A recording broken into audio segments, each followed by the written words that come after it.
Я Кошбеков Бауыржан Салимбекұлы. Работаю в Казахтелекоме уже как 8 лет. Сейчас работаю в должности инженера, а начинал в 2014 году рядовым электромонтером. Почему именно Казахтелеком? Я привык действовать на перспективу, и когда искал работу, этот параметр был одним из самых первых. Я хотел попасть в компанию, в которой смогу развиваться и расти. Придя в эту сферу, я начал изучать, как в целом подключать к интернету жителей нашего города, начиная со станции, где берет начало вся эта коммуникационная сеть.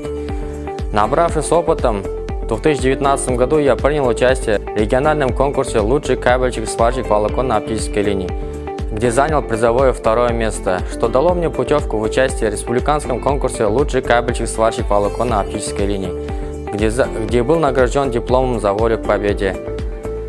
Свободно от работы времени увлекаюсь футболом, бильярдом и не пропускаю матчи нашего хоккейного клуба «Барыс».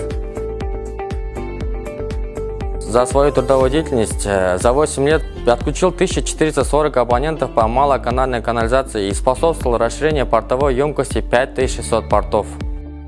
Но самое главное, я горжусь тем, что могу помогать людям жить комфортнее с помощью нашего интернета от Казахтелеком.